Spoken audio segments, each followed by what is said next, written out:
নমস্কার, ৫টার ৫ স্পেশালে নিয়ে আমি অতনু রয়েছে আপনার সঙ্গে। শুরুতেই যে খবরে নজর রাখতেই হবে তা হলো কমিশনের নিষেধাজ্ঞা জানিয়ে উঠছে একাধিক প্রশ্ন। ইউসুফ পাঠান তার ভোটের প্রচারে বিশ্বকাপের ছবি ব্যবহার করেছেন। যে সময় বিশ্বকাপ জিতেছিলেন সেই সময়ের কিছু ছবি পোস্টার ব্যবহার করেছিলেন তার পোস্টারে, যা নিয়ে বিতর্ক। কারণ তা নিয়ে অভিযোগ জানানো হয় যে তিনি বিধিভঙ্গ করেছেন এবং কমিশন নিষেধাজ্ঞা জারি করলো যে এই ধরনের ছবি দেওয়া যাবে না। ভোট প্রচারে বিশ্বকাপ জয়ের ছবিতে কমিশনের না, কিন্তু বিশ্বকাপ জয়ের ছবিতে নিষেধাজ্ঞা কেন তা তো স্পষ্ট নয়। স্পষ্ট হওয়ার চেষ্টা করে আমার সঙ্গে রয়েছেন প্রতিনিধি সোমরাজ। আর সে বিষয়ে কিছু জানা যাচ্ছে যে বিশ্বকাপ জয়ের ছবিতে সমস্যা কোথায়? দেখো, মূলত যেহেতু যাদের ছবি ব্যবহার করা হয়েছে তার মধ্যে অনেকেই জাতীয় আইকন, বিশেষত ক্রিকেটের দিক থেকে, এবং সেই কারণেই মূলত এই ছবি ব্যবহার করা যাবে না বলে মুর্শিদাবাদ জেলা ডিস্ট্রিক্ট ইলেকশন অফিসার নির্দেশ দিয়েছে জেলা তৃণমূল কংগ্রেসকে বলে সূত্র মারফত জানা যাচ্ছে। তার কারণ, যাদের ছবি ব্যবহার করা হয়েছে তাদের জানা হচ্ছেন জাতীয় আইকন। এর আগে যখন এই ছবি ব্যবহার করা নিয়ে কংগ্রেসের তরফে অভিযোগ জানানো হয়েছিল, সেই সময় মুর্শিদাবাদ জেলা তৃণমূল কংগ্রেসের জেলা সভাপতির থেকে জানতে চাওয়া হয়েছিল যে তারা কি অনুমতি নিয়ে ছবিগুলি ব্যবহার করেছিলেন।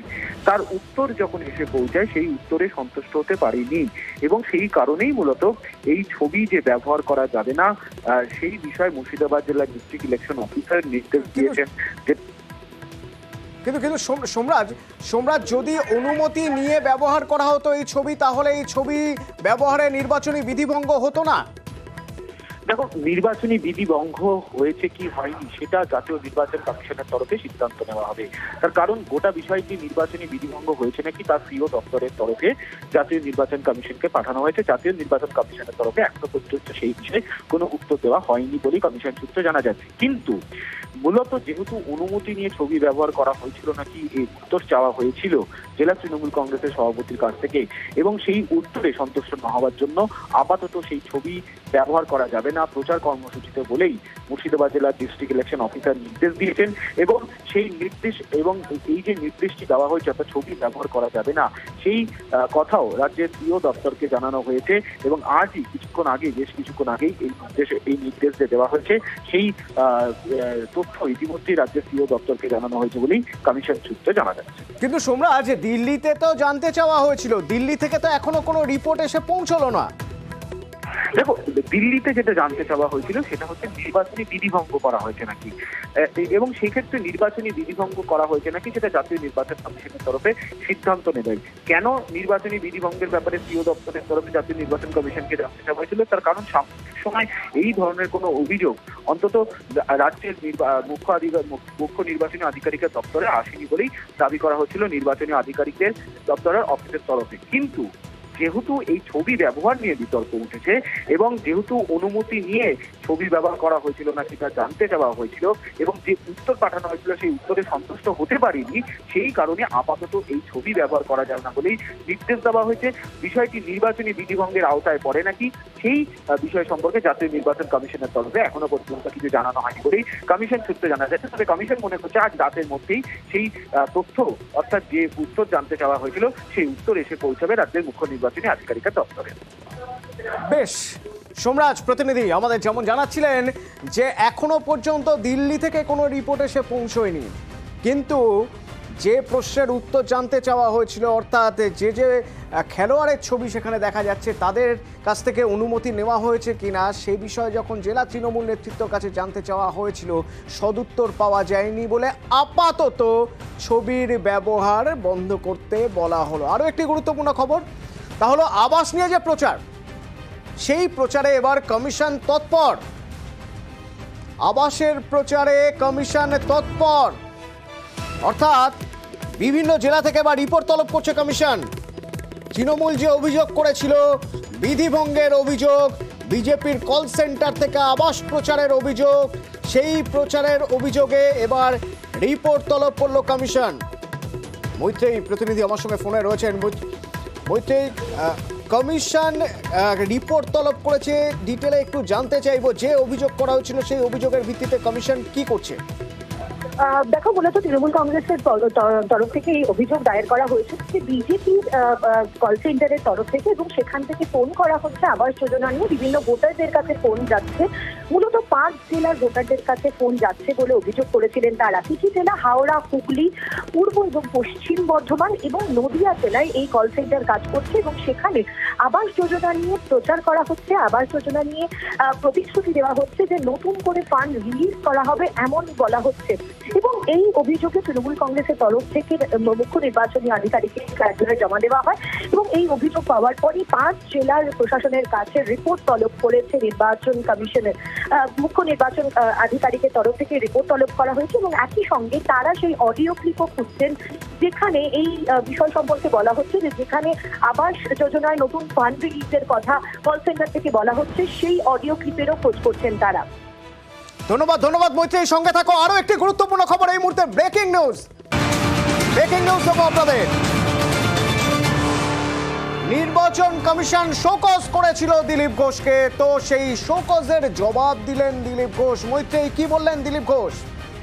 দেখো, দিলীপ ঘোষের তরফ থেকে কমিশনের শোকজের জবাব দেওয়া হয়েছে, এবং সেই জবাবে তিনি যেটা জানিয়েছেন বলে আমরা সূত্র মারফত জানতে পারছি, সেখানে তিনি বলেছেন যে কাউকে ব্যক্তিগতভাবে আক্রমণ করা তার উদ্দেশ্য ছিল না। তার কথার একটা অংশ তুলে ধরে তাকে কাঠগড়ায় দাঁড় করানো হচ্ছে, এবং এই বক্তব্য তিনি মুখ্য নির্বাচনী আধিকারিকের কার্যালয়ে তার যে বয়ান, আজ বিকেল 5টার মধ্যে দিলীপ ঘোষকে তার শোকজের জবাব দেওয়ার নির্দেশ দিয়েছিল নির্বাচন কমিশন, এবং সেই রিপোর্ট এবং সেই শোকজের জবাবে দিলীপ ঘোষ মুখ্য নির্বাচনী আধিকারিকের কাছে পাঠিয়ে দিয়েছেন। এবং আমরা মুখ্য নির্বাচনী আধিকারিকের কার্যালয়ের তরফ থেকে যেটা জানতে পারছি, সেই জবাব, অর্থাৎ দিলীপ ঘোষ যেটা বলছেন যে কাউকে ব্যক্তিগতভাবে আক্রমণ করা দিলীপ ঘোষের উদ্দেশ্য ছিল না, এবং তার একটি কথার অংশ তুলে ধরে তাকে কাঠগড়ায় দাঁড় করানো হচ্ছে, সেই বক্তব্য পাঠিয়ে দেওয়া হয়েছে নির্বাচন কমিশনের দপ্তরে। এবার নির্বাচন কমিশন কি ব্যবস্থা গ্রহণ করেন, তারা দিলীপ ঘোষের এই চুক্তি তারা মেনে নেন কিনা, বা তার এই বক্তব্যকে মান্যতা দেন কিনা, সেদিকে নজর থাকবে আমাদের। ধন্যবাদ মৈত্রী, ধন্যবাদ। ব্যক্তিগত হেনস্থা তার উদ্দেশ্য ছিল না, দিলীপ ঘোষ জবাবে জানালেন। যখন নির্বাচন কমিশন শোকজ করেছিল, সেই শোকজের উত্তর দিতে গিয়ে দিলীপ ঘোষ বলছেন ব্যক্তিগত হেনস্থা করার তার কোনো রকম ইচ্ছে ছিল না। এই খবরে থাকবো আমরা, এবং এরই পাশাপাশি প্রচার চলছে জোর কদমে, সেই সব খবর থাকবে বিরতির পর। সঙ্গে থাকুন।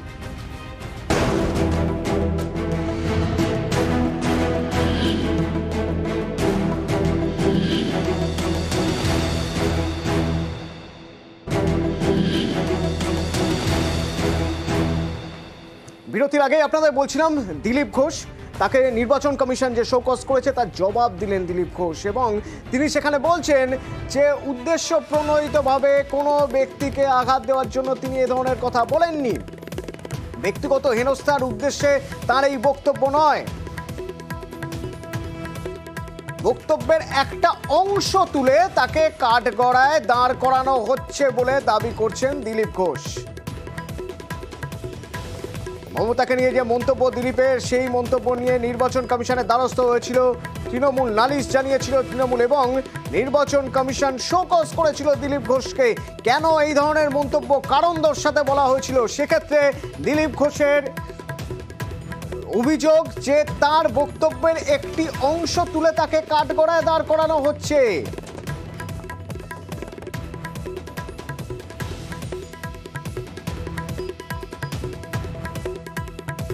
মৈত্রী প্রতিনিধি আমার সঙ্গে সরাসরি রয়েছেন। মৈত্রী, দিলীপ ঘোষের কি বক্তব্য, অর্থাৎ তাকে যে শোকজ করা হয়েছিল সেই শোকজের প্রেক্ষিতে কি বলছেন তিনি?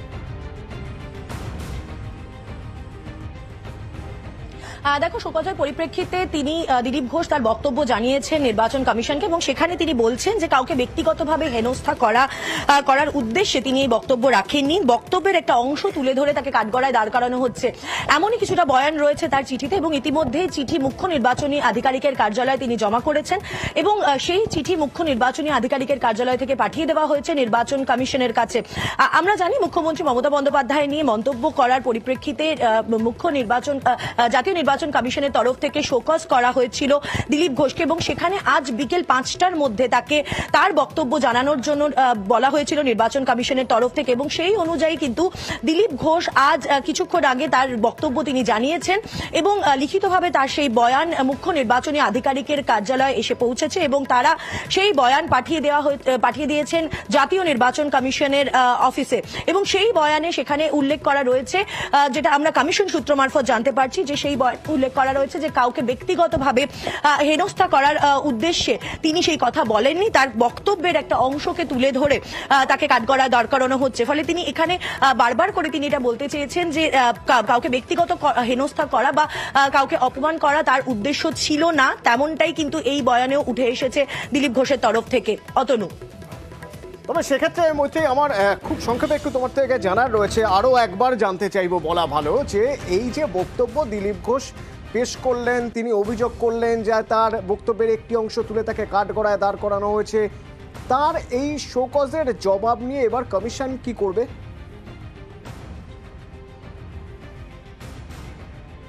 দেখো, কমিশনের তরফ থেকে যখন শোকজ করা হয়েছিল সেই শোকজ লেটারে কিন্তু পরিষ্কার করে বলা হয়েছিল যে তারা এই বক্তব্যকে তারা সমর্থন করেন না এবং এই বক্তব্যকে অত্যন্ত ডিসরেসপেক্টফুল বলে তারা মনে করেছেন এবং তার সঙ্গে সঙ্গে তারা দিলীপ ঘোষের তরফ থেকে তারা জবাব তলব করেছিলেন এবং সেই জবাব দেখে, অর্থাৎ দিলীপ ঘোষ আজকে যে জবাব পাঠিয়েছে নির্বাচন কমিশনকে, জাতীয় নির্বাচন কমিশন তার সেই জবাব খতিয়ে দেখবেন এবং যদি তারা সন্তুষ্ট হন তাহলে তারা সেক্ষেত্রে কোনো পদক্ষেপ করবেন না, কিন্তু যদি তারা সন্তুষ্ট না হন দিলীপ ঘোষের জবাবে, সেক্ষেত্রে দাঁড়িয়ে পরবর্তী পদক্ষেপ করতে পারে জাতীয় নির্বাচন কমিশন। ধন্যবাদ মৈত্রী। কোন বক্তব্যের কথা বলা হচ্ছে, কোন বক্তব্যের প্রেক্ষিতে নির্বাচন কমিশন শোকজ করে দিলীপ ঘোষকে, কোন শোকজের প্রেক্ষিতে দিলীপ ঘোষ বলছেন তার বক্তব্যের একটা অংশ তুলে ধরে তাকে কাঠগড়ায় দাঁড় করানো হচ্ছে, সেই বক্তব্য শোনাবো আপনাদের, শুনুন। দিদি গিয়ে গোয়াতে বলেন আমি গোয়ার মেয়ে, ত্রিপুরায় আমি ত্রিপুরার মেয়ে, আমার বাপ তো ঠিক করুন, যাত্রার মেয়ে হওয়া ঠিক না। এই সেই বক্তব্য, যে বক্তব্য নিয়ে তৃণমূল নির্বাচন কমিশনের দ্বারস্থ হয়, নির্বাচন কমিশন শোকজ করে। নির্বাচন কমিশনের মনে হয় যে এই ধরনের বক্তব্য কাউকে হেনস্থা করা হচ্ছে, এই ধরনের বক্তব্য মেনে নেওয়া যায় না। সেই শোকজের জবাবে দিলীপ ঘোষ বলছেন যে তার যে মন্তব্য, সেই মন্তব্য কাউকে ব্যক্তিগত হেনস্থা করার জন্য নয়, বরং তার বক্তব্যের একটি অংশ তুলে ধরে তাকে কাঠগড়ায় তোলা হচ্ছে।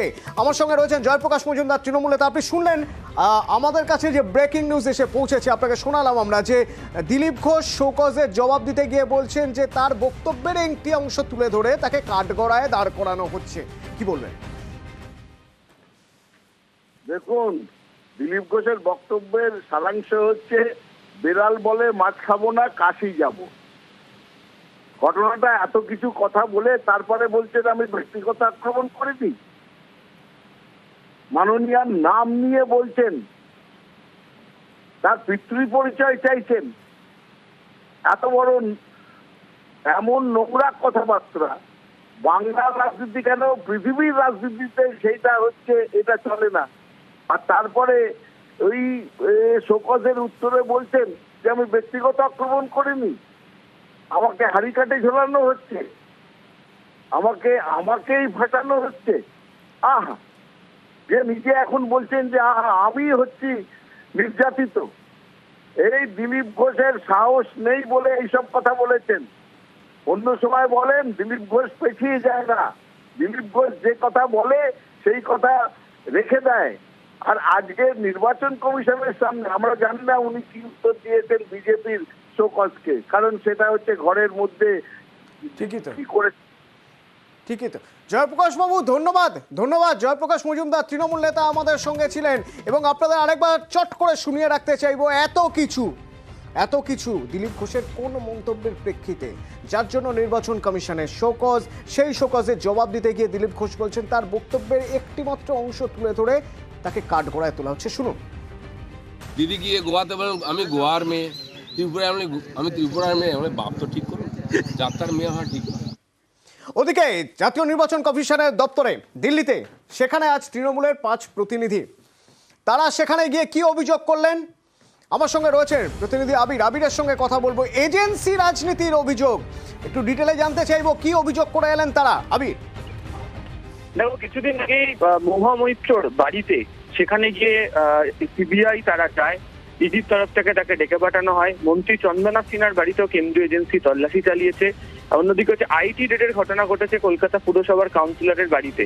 তৃণমূল কংগ্রেসের তরফ থেকে অভিযোগ করে বলা হচ্ছে যে তৃণমূল কংগ্রেসের যারা নেতা, প্রার্থী, মন্ত্রী, কর্মী যারা রয়েছেন বেছে বেছে তাদের বাড়িগুলোতে তল্লাশি চালানো হচ্ছে এবং নির্বাচনের আগেই আসলে গোটা প্রক্রিয়ায়, নির্বাচন প্রক্রিয়া থেকে যাতে এরা দূরে থাকেন, প্রচার যাতে না করতে পারেন, সেই ধরনের সমস্যা তৈরি হচ্ছে। তাদের বক্তব্য যে এই মুহূর্তে নির্বাচন কমিশনের হাতে আইন রয়েছে, নির্বাচন কমিশন গোটা বিষয়টি দেখভাল করে, ফলে তারা গোটা বিষয়টাতে নজরদারি চালাক এবং নির্বাচন কমিশন নির্দিষ্টভাবে জানাক। এর আগে এই প্রসঙ্গে মহুয়া মৈত্র তিনি চিঠিও দিয়েছিলেন নির্বাচন কমিশন যাতে যথাযথভাবে কোনোটা রুল বা গাইডলাইন তৈরি করে দেন। সেই প্রসঙ্গের কথা এই দিনকে আজকে ফের আরো একবার নির্বাচন কমিশনের দপ্তরে পৌঁছে তৃণমূল কংগ্রেসের যারা গিয়েছিলেন তারা জানিয়েছেন এবং এই মর্মে একটি চিঠিও তারা নির্বাচন কমিশনকে দিয়ে এসছেন। আগামী সোমবার ফের তাদের প্রতিনিধিরা তাদের সঙ্গে গিয়ে দেখা করবেন এবং এই বিষয় নিয়ে তাদের যে বক্তব্য সেটা তারা জানাবেন। ধন্যবাদ আবির। শশী পাঁজা কি বলছেন এই প্রসঙ্গে? সর্বভারতীয় তৃণমূল কংগ্রেসের পক্ষ থেকে একটি মেমোরেন্ডাম জমা দিয়েছি। বাংলা দেখা যাচ্ছে যে কেন্দ্রীয় সরকারের দ্বারা পরিচালিত রাজনৈতিক অঙ্গুলি হলনে আমরা কিছু কেন্দ্রীয় সংস্থাকে দেখছি একেবারেই বাংলায় নেমেছে। আমাদের প্রার্থী রয়েছেন মহুয়া মৈত্র, রাজ্যের মন্ত্রী রয়েছেন বীরভূমের চন্দ্রনাথ সিনহা, কলকাতা পৌরসভার কাউন্সিলর জুই বিশ্বাস। এদের বাড়িতে হানা দিচ্ছে সিবিআই, ইডি। তাকে প্রচার থেকে বিরত থাকার জন্য নানান এই সমস্ত কৌশল। এবার হচ্ছে যে আইটিও পৌঁছে যাচ্ছে, এনআইএও সদ্য আমাদের যারা কর্মীরা রয়েছেন তাদেরকেও ব্যতিগ্রস্ত করছে। এই সময় জিজ্ঞাসাতে সকলেই নেমেছে, 100% সকলেই পশ্চিমবাংলায় টার্গেট করে নেমেছে। তাহলে এখানে কোথাও না কোথাও ব্যয়বিচার হচ্ছে। শুধু পশ্চিমবাংলায় যারা আমাদের অফিসিয়ালস, আধিকারিকরা রয়েছেন তাদের প্রচুর মুভমেন্ট করানো হয়েছে। প্রথা বলে এটা যে নির্বাচন চলতে দিন, নির্বাচনের পরে যা তদন্ত ইত্যাদি করতে চান করবেন। আর এই প্রসঙ্গে যখন বিজেপির প্রতিক্রিয়া জানতে চাইলাম আমরা, দিলীপ ঘোষ বলছেন ইলেকশন কমিশনের চক্কর কাটতে কাটতে ইলেকশনই শেষ হয়ে যাবে। তৃণমূল নির্বাচন কমিশনের চক্কর লাগাতে লাগাতে নির্বাচন পার হয়ে গেছে। বাঁচার কোনো রাস্তা নেই, কারণ আকণ্ঠ দুর্নীতিতে ডুবে যাচ্ছে পার্টি এবং তার নেতারা। কেউ ছাড় নাই, আর সব বাড়ি থেকে টাকা পয়সা দলিল বেরোচ্ছে। পাপের ঘোড়া ভরে গেছে। দেশের আইন তার কাজ করছে। নির্বাচন কমিশনে যান বা অন্য কোথাও বা ইউএনওতে যান, জবাব তো দিতে হবে। কেজরিওয়াল কি টিএমসি করেন নাকি? টিএমসির লোকেরা যদি দুর্নীতির সঙ্গে যুক্ত হয় তো তার বাড়িতে তো ইডি সিবিআই যাবে, অন্যের বাড়িতে যাবে না।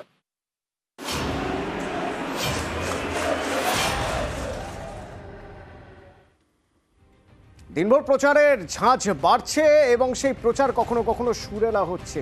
প্রচারে সুর শোনা যাচ্ছে, কখনো কখনো শ্রুতিমধুর হচ্ছে সেই প্রচার, যেমন দীপশিতা ধরের প্রচার। প্রচারের পরে গান।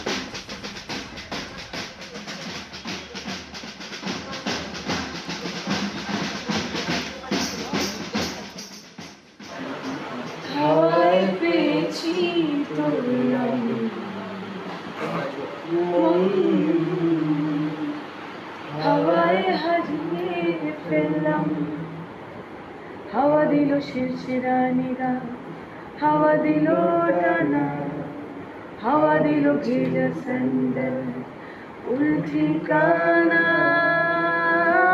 মনে রে, হলুদ আলোতে আবির মাখলাম, হে হে হে হে হে হে হে হে। এ তো গেল প্রচারের একটা ছবি। প্রচারে গিয়ে এমন একজনের সঙ্গে দেখা করে এলেন অর্জুন সিং, যাকে একসময় বলা হতো বঙ্গ রাজনীতির চাণক্য, ভোটের মাস্টার প্ল্যানার, মুকুল রায়।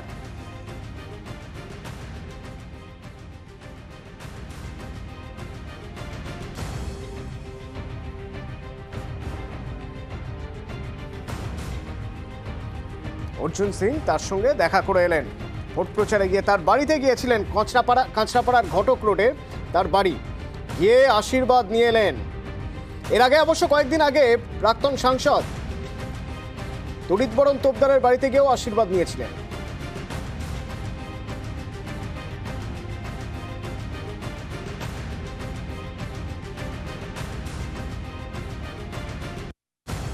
দেখুন, আমি আশীর্বাদ নিতে গিয়েছিলাম তরিতবাবু কাছেও, আশীর্বাদ নিতে এসেছিলাম মুকুলদার কাছেও।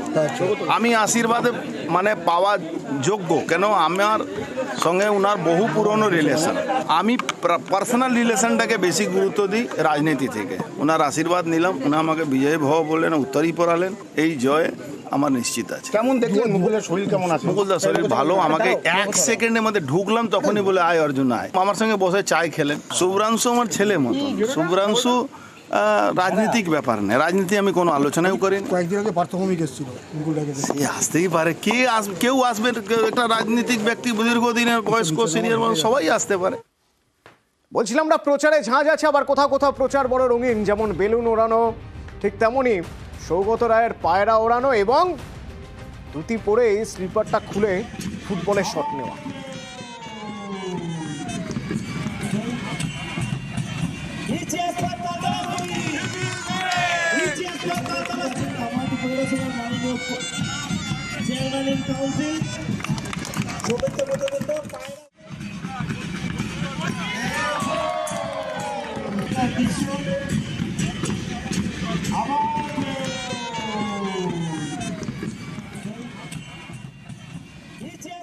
ভোটের মুখেই আবার নগদ টাকা উদ্ধার।